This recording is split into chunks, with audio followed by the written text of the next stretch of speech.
ang issue talaga dyan is yung pulis na pinapatay.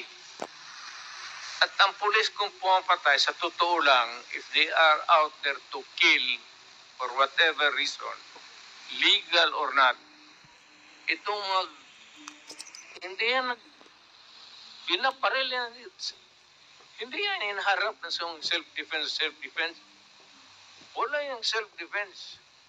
Sige po, salamat po sa paliwanag ninyo. Gagong pulis ang mag-istorya ng self-defense niya. Sige po, salamat po, Mr. President. And with that, I'd like to recognize her for her interpellation. And Congresswoman Luistro, you have 10 minutes. Thank you, Mr. Chair. Mr. Chair, I wish to direct my question to the former president. Mr. President, good afternoon. Good afternoon, Mr. President. First of all, I wish to acknowledge your courage in taking full responsibility, full legal responsibility to all the victims of war on drugs, both legal and illegal, as you have mentioned, Mr. President. Hindi ko na kontrolado kasi ma'am. And Mr. President, I wish to manifest that it is my humble opinion that one will not take legal responsibility unless there is no willingness as well to admit being behind all the killing incidents that transpired during the war on drugs. It is therefore the humble submission of this representation, Mr. Chair, that with that statement coming from the former president, he acknowledges that all the killing incidents during the war on drugs spring from his order to kill drug personalities. That is a manifestation, Mr. Chair. Mr. Chair, I understand that the resource speaker, the former president, is a lawyer. Mr. President, may I request that you educate the Filipino people, and I am certain that you understand what conspiracy theory is all about. Please educate us, Mr. President.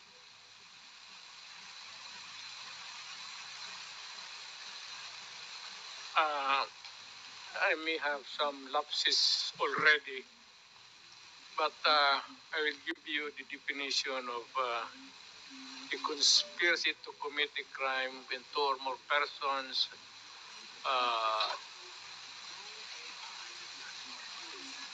decide or discuss to commit a crime and actually do it. More or less ganon ang takbo ng ano. Thank you, Mr. President. And you will agree with me, Mr. President, that under the conspiracy theory, mayroon pong tatlong klase ng principal. One is principal by inducement. Two is principal by indispensable cooperation. And three, principal by direct participation. Being a long-time prosecutor, Mr. President, can you please enlighten us on this? Well, one is yung induce. It could be an inducement could be money, usually, or inducement by a woman to a man to kill her husband so that they can live forever happily ever after. Or a group of persons, a sindicato, lahat, what is illegal, gambling, smuggling, these are the they are the conspirators of crime. So you have explained, Mr. President, principal by inducement. It could be money, it could be an order by a person who have influence over another. How Inducement, about principal by direct participation, Mr. President? you actually agree with one another to commit the crime and you participate. Thank you. And how about principal by indispensable cooperation? Well, is in the sense that, for example, if there is no way of traveling from one place to another, and you are the only person who can provide the transportation, a vehicle, and that is would be indispensable cooperation. Without the vehicle, you cannot commit the crime. Thank you, Mr. President, for enlightening us. Going back to your statement that you are taking full legal responsibility to all the victims of war on drugs, both legal and illegal. It is my humble submission, Mr. Chair, that the former president can be considered liable for all these crimes under the theory of conspiracy by being a principal by inducement.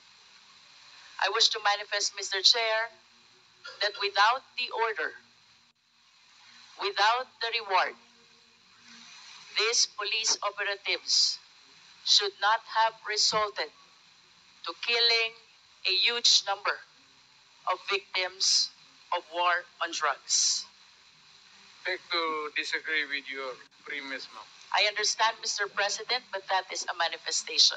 Yes, but you Thank know, you, if Mr. police is President. supposed to do his duty, he goes to school for 2 years. He received instructions to how to go about his duty, and we have to give the presumption of regularity. That's a principle of law. Thank you, Na Mr. President. Pag every time na may ginawa kayo, in your favor is the principle of regularity Presumption in the of performance regularity of duty. of performance of official duty, Mr. President. Thank you for your enlightenment. Mr. President, I wish to ask, with all due respect, considering your statement of taking full legal responsibility, both to legal and illegal activities, can Well- I equate this statement of yours to an extrajudicial confession of guilt? Well, in a sense, yes. Wala na akong magawa eh. Are you saying yes, Mr. President? Yes, because I ordered the campaign against the drug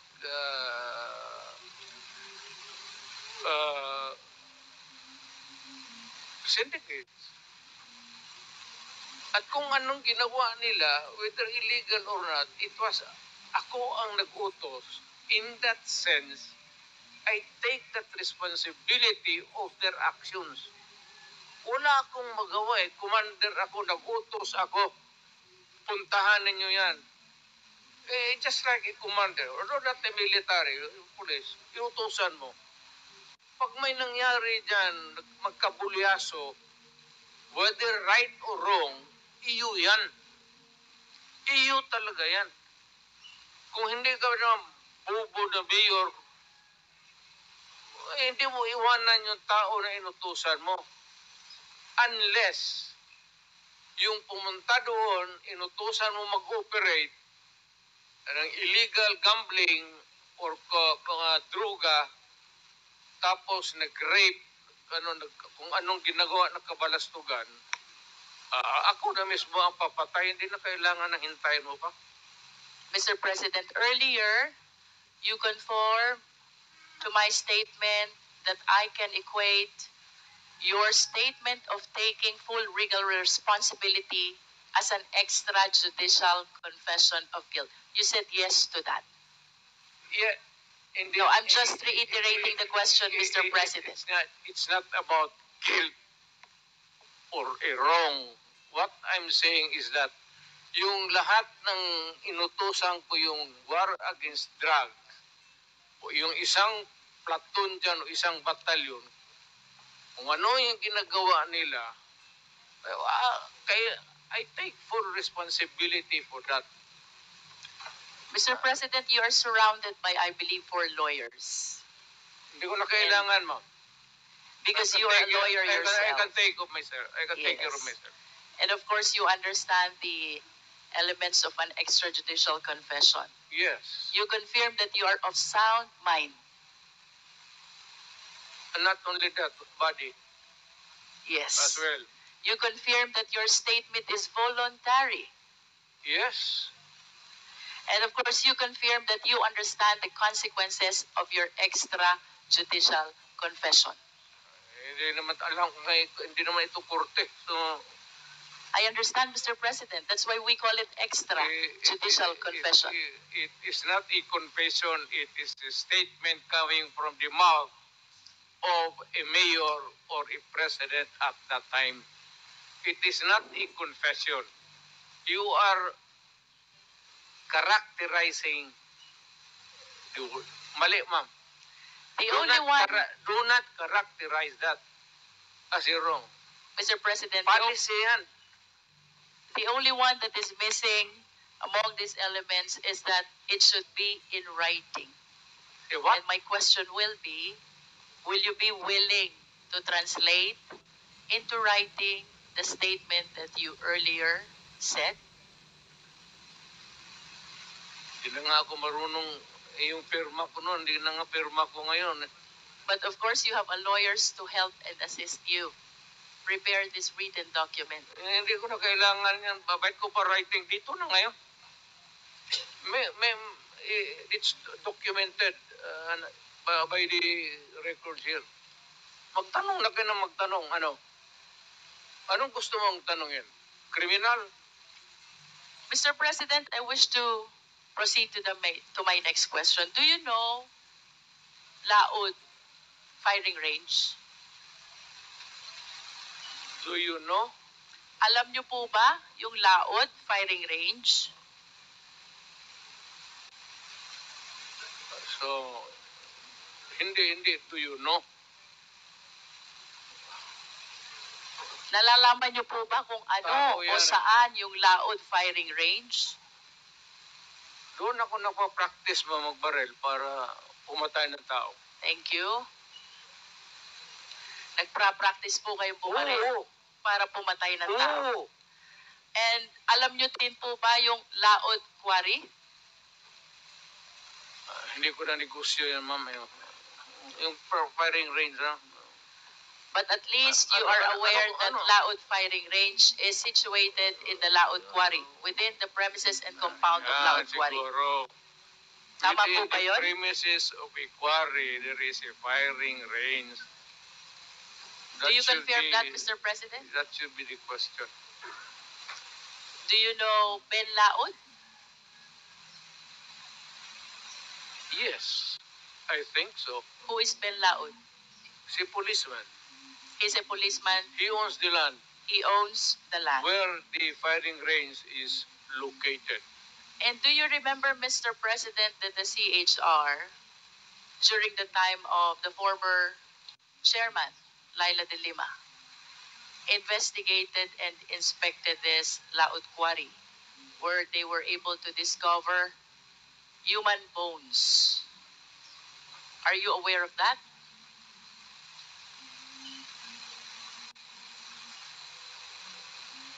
Sino ma? Who investigated? Panahon po ni Chairman Laila de Lima sa I do- Commission on Human Rights. Sorry, I do not know her. Nag-imbestiga po ang CHR Ay, tungkol siguro. sa extrajudicial killing kung saan nakadiskubre po ang taga-CHR ng mga buto ng katawan ng tao. Kayo po ba ay aware dito? I am aware of only one bone. Dala-dala ni... Sino yung sinabi mo? CHR former chairwoman, Laila de Lima. It's there. Hindi, isa lang po.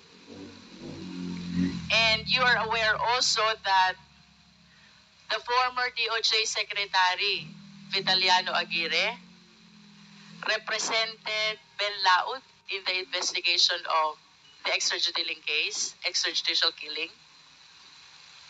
What do I know about the investigation? Or If you about are aware, Aguirre? Mr. President. Yes, Aguirre is my... Are you associated? Of course, you are associated to Vitaliano Aguirre as a matter of fact, is my contemporary. sa eskwelahan, no? And during your time, you appointed him even as the DOJ Secretary. Tama po ba? Yes. He was bright. During that time, Mr. President, you were the mayor. Tama po? Mayor of Davao City. No. I cannot appoint a secretary. Hindi ako, mayor lang ako po. So, it has to be Now, let me rephrase my question, Mr. somebody President. else's job, not mine. During the time when these extrajudicial killings happened, you were the mayor? Tama po ba yun? Well, not only during my time as mayor. Was there any point in time, Mr. President, na pinaimbestigahan niyo po itong mga buto ng tao na nakita sa Laud Quarry? Dala nga ni... sino yun? Hindi yun nag-imbestiga doon. The CHR, Mr. President. Oh, si CHR. Kayo po ba'y nagpa-imbestiga? Even during your time as mayor or during your time as president, pinaimbestigahan niyo po ba itong mga buto na nakita sa Laud Quarry? Bakit ako mag-imbestiga ng mga buto dyan na maraming buto ng tao na... So you did not initiate any investigation? Of course. Mr. President, I will proceed to the next question. On December 31, 2004, nag-conduct po ng raid ang PIDEA 11, headed by Superintendent Wilkins Villanueva, joined by some operatives of PIDEA Manila National Headquarters. 6 po yung Chinese na napatay. But in addition to this Chinese, a certain SPO4, Val Carillo, apprehended Alan C. along with 10 other companions. Based on the affidavit of Mr. Las Cañas, Mr. President, you ordered the killing of Mr. Alan C. along with the 10 other companions. That is not true. That is the job of the police. Hindi ko trabaho magpatay, ma'am. There are 2 important observations in his affidavit, Mr. President. Ang sabi po niya dito, si Alan C. ay nag-offer ng 200 million for the release of the 2 chemists and another 100 million for the remaining 8 personalities.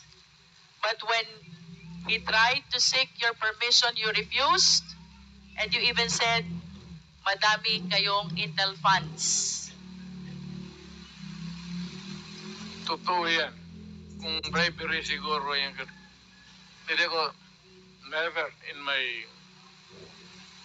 Are you confirming, Mr. President, that during this time, Las Cañas and Sunny Buenaventura sought your permission whether to release Alan C. and the 10 others in exchange of the 200 million plus 100 million? Masyadong malaking pera yan, ma'am. Totoo yan. You are denying it, Mr. President. Of course. But do you confirm that when you refused this offer, you even told Sunny Buenaventura and Arturo Las Cañas that you have ample intel funds, so you don't need those bribes, if you call it bribe? I do not remember making a statement like that. But money for operations against crime, malaki ang funding ng Davao City. Another important observation, Mr. President, these 11 personalities were asked as to the whereabouts of their passport. Alan C. said that his passport was taken by the operatives Well, the 10 others, ang sabi po nila, hawak ng employer nila. And the employer was named as Michael Young. What can you say about this? Nothing to do with it. Wala akong pakialam dyan. Hindi ako nakikialam ng mga passport.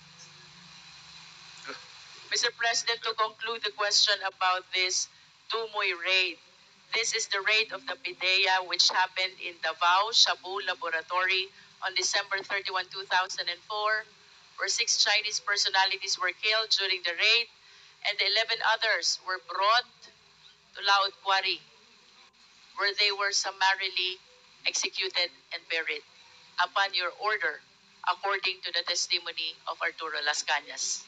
Do not believe Turlos kanya. Let me proceed to the Pinupula ka lang niya. next question, Mr. President. In 1993, Mr. President, binomba po itong St. Peter's Cathedral in Davao City where 7 died. Naalala niyo po ba ito? And according to Arturo Las Cañas, Chair, point of order.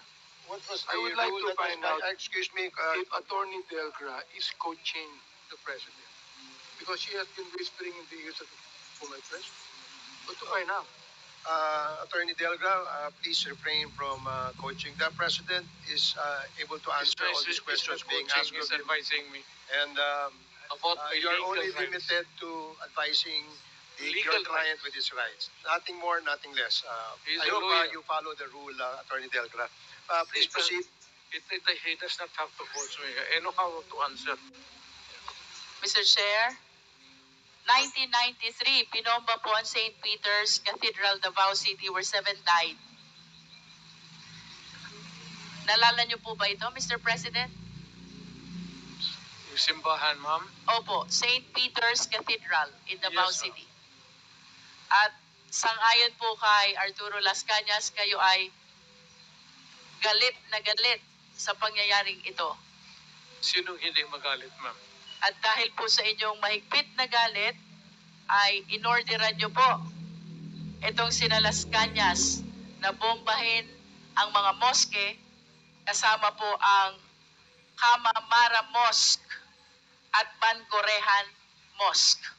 What can you say about this? Crazy, ma'am. Do you know that my mother is a Muslim? That's an idiot statement. In other words, you are denying. Of course. Mr. President, let me proceed to June Pala. Sino po si June Pala? Well, he was a broadcaster. He's a broadcaster who used to criticize you during his programs. Tama po ba? Everybody. Pati ako, tama yan. Yan, trabaho niya yan. And according to the testimony of Arturo Las Cañas, you ordered the killing of June Pala. Niwala kay Las Cañas. Lahat na nandang participation ng crime niya, kanya. There's a pattern, you know. Look at the pattern of the crimes. Kanya lahat ng ano. Do you believe that as a policeman? Would I? Would I? Kanina po, Mr. President, I started my interpellation with acknowledging your courage in taking full legal responsibility to all the victims of war on drugs, and you said both legal and illegal. The reasons why I asked about Laod Quarry, where human bones were found, the reason why I asked about the Dumoy raid, where 11 Chinese personalities were summarily brought and killed to Laod Quarry. The reason about why I asked about the mosque bombing and the killing of June Pala is I wanted to substantiate the courage that I saw on you when you initially expressed taking full legal responsibility to all the victims of war on drugs, both legal and illegal, according to you. You are substantiate? Yes, Mr. President. Where's the proof? Mr. President, I'm anchoring my questions about the separate incidents from your initial statement that you are taking full legal responsibility Yes. to all the victims of war on drugs. You said both legal and illegal. Yes. Mr. President, you are a long-time prosecutor, correct? And of course, it is very fundamental upon us, all lawyers, the Yeah. requirements of due process. We are zeroing in on a particular individual now. Due process is the law which hears before it condemns. Due process is the law which requires notice and hearing. If you say so. Mr. President, I hope that we will be reminded that by due process, the end does not justify the means. Kanina po, tinanong din po kayo ni Honorable Brosas about the number of the victims of war on drugs.